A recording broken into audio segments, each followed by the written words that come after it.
Angel Reese claps back at body-shaming haters by wearing basically nothing on New Year's Eve. Nothing like starting the new year with another WNBA post. Let's see, who should we kick things off with? Angel Reese or Caitlin Clark? I'm gonna go with Angel. Happy New Year.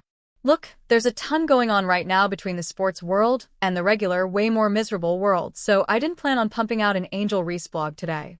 The WNBA doesn't start for a few more months, sad, and, frankly, I think we're all tired of it anyway.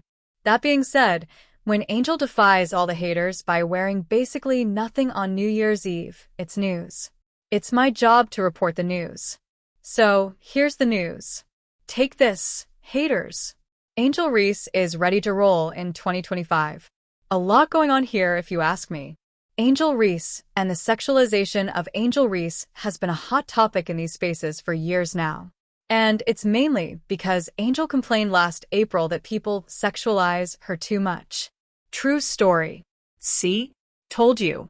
Now the death threat stuff is dumb. Don't do that, people. Come on. You're better than that. Well, actually, you're probably not, but whatever. I like to think we, as a society, should be better than that. Anyway, the sexualization stuff took off like a rocket, mainly because Angel posts hashtag content like you just saw from NY all the time.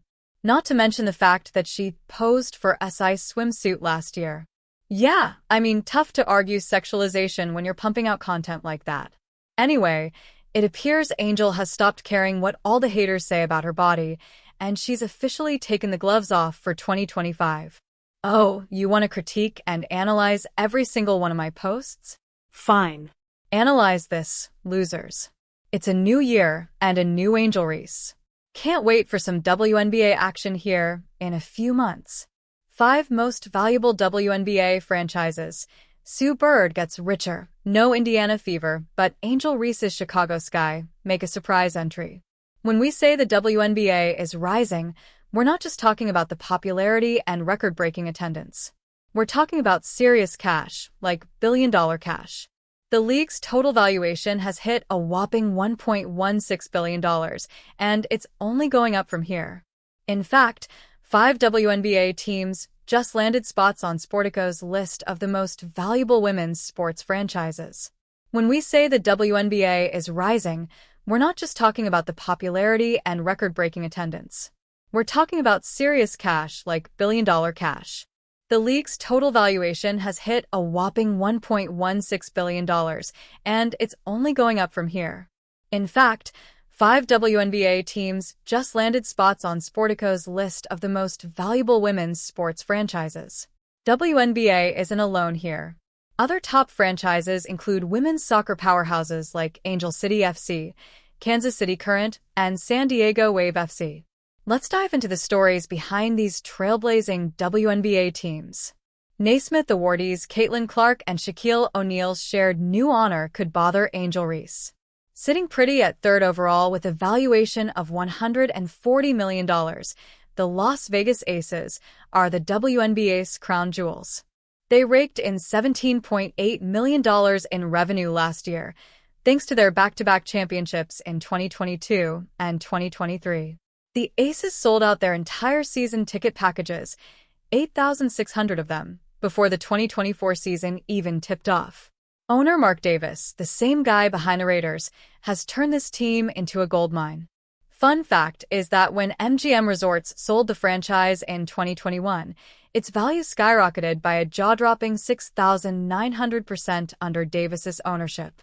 Coming in 4th overall with a valuation of $135 million, the Seattle Storm knows how to build both trophies and a bank account. They've got 4 WNBA championships and brought in $17.6 million in revenue last season. Along with that, the Storm set the tone for long-term growth in women's sports. Kathy Engelbert, WNBA commissioner, calls them a role model for proving that women's franchises aren't just viable, they're profitable. And even Sue Bird, Storm legend, retired and jumped straight into ownership, helping her former team climb even higher and make some money. The New York Liberty, valued at $130 million, is ranked 6th overall but led the WNBA in revenue with $18 million last season. And the buzz around this team is unreal.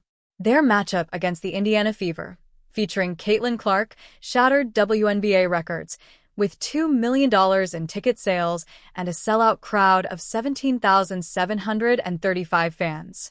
Liberty star Breanna Stewart sums it up perfectly. When I started in the league, some teams weren't even making revenue.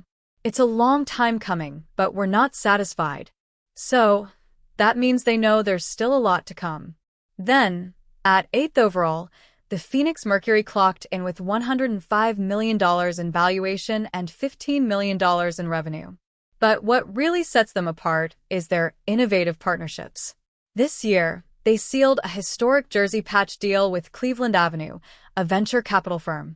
The partnership rotates brands annually, starting with Partake Foods, and brings the team $3 million per year.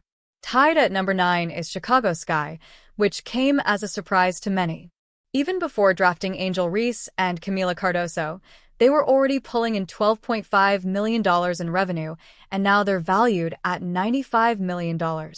Not to forget, their game against Caitlin Clark's Indiana Fever smashed TV records with 2.3 million viewers. Now, with sellout home games and a growing fanbase, it's clear the Sky is on the rise, literally and figuratively. But you know what? W isn't stopping at 12 teams. Expansion is officially on the way, even has hit the market, and it's going to shake things up. WNBA expansion. A bigger, bolder future. The WNBA is on the brink of a transformation. Expansion is the league's next big move. First up is the Golden State Valkyries, debuting in 2025. Owned by the same powerhouse duo behind the Warriors, this Oakland-based team is already making headlines. They've racked up more than 17,000 season ticket deposits and will play their home games at the Chase Center, all while bringing in a record $50 million as their entry fee. Their expansion draft was a huge success, picking some of the really talented ballers from all teams, one each, Exalt Storm.